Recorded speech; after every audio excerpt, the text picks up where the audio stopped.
আসসালামু আলাইকুম। আশা করছি সবাই ভালো আছেন। পড়ন্ত বিকেল, আকাশে বর্ষাকালের মেঘ। যদিও গ্রীষ্মকাল, কিন্তু আকাশের অবস্থা দেখে মনে হচ্ছে বর্ষাকাল। গত ২-৩ দিন ধরেই এই অবস্থা। আকাশে ঘন মেঘ, কখনো বৃষ্টি, আবার কখনো রোদ। এই বৈরী আবহাওয়ার মধ্যেই পড়ন্ত বিকেলে বের হলাম বিকেলের সময়টা কাটানোর জন্য। আমাদের গ্রাম থেকে আশেপাশের গ্রামে একটু ঘুরে ঘুরে দেখলাম প্রকৃতির সুন্দর দৃশ্যগুলো, সেই সাথে সময়টা ভালোই কাটলো। আপনারাও সাথে থাকুন এবং দেখতে থাকুন, আশা করছি ভালো লাগবে।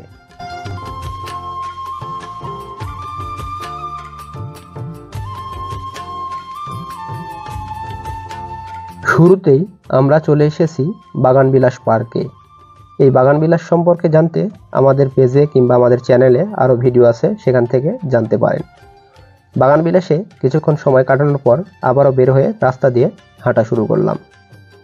ইরি ধান তথা বোরো ধান কাটার মৌসুম শেষ, তাই তো ফসলের মাঠ ফাঁকা, গবাদি পশুগুলো ঘাস খাচ্ছে। সেই সাথে একটি সুন্দর দৃশ্য দেখলাম, ছোট ছোট বাচ্চারা ঘুড়ি উড়াচ্ছিল। এদিকে দেখতে পেলাম লাল শাপলা। এই লাল শাপলাগুলো গ্রাম বাংলায় দেখাই যায় না। ঘুরতে ঘুরতে চলে আসলাম ছাতারবাড়িয়া বাজারে। এখানকার পেঁয়াজির সুনাম অনেক, তাই তো আমরাও লোভ সামলাতে পারলাম না, দিয়ে দিলাম অর্ডার।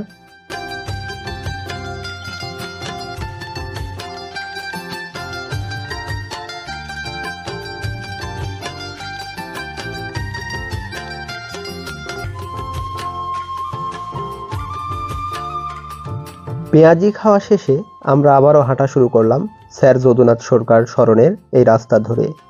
এখানে দেখতে পেলাম সুন্দর একটি দৃশ্য, খেজুর গাছে খেজুর ধরে আছে। ভালো লাগলো দেখে দৃশ্যগুলো।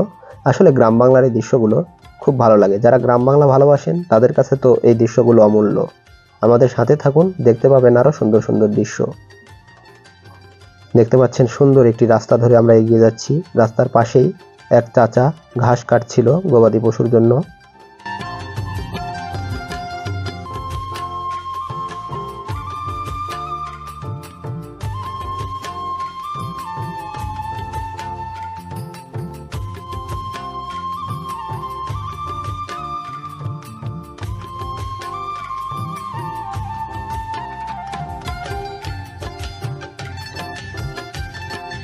আমরা এখন চলে এসেছি ছাতারবাড়িয়া জামে মসজিদে।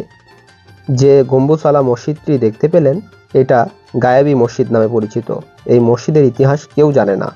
সবাই বলে এই মসজিদ নাকি এক রাতে তৈরি হয়েছে, কিন্তু আমাদেরও সেই সঠিক ইতিহাসটা জানা নেই। মসজিদের ভিতরে অনেক ঠান্ডা এবং সুন্দর পরিবেশ।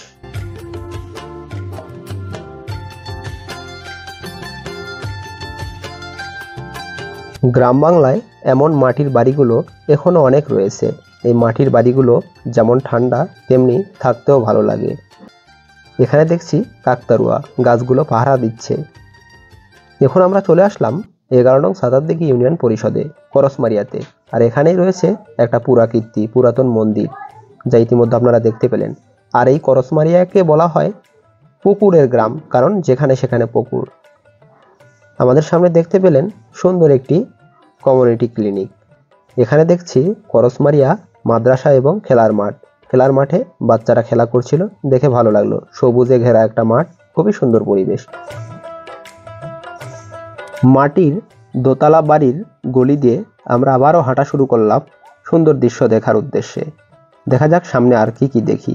আমরা এগিয়ে চলেছি অজানা গন্তব্যে। সূর্য প্রায় ডুবুডুবু, এর মধ্যেই এগিয়ে চলা। এখানে দেখছি সুন্দর একটি দৃশ্য, বাঁশের সাঁকো এবং খালের মধ্যে কচুরিপানায় ভরে গেছে। দৃশ্যটা ভালো লাগলো। প্রায় সন্ধ্যা হয়ে এসেছে, তাই তো রাখাল ভাই, কৃষক ভাইরা গরু নিয়ে বাড়ি ফিরছেন।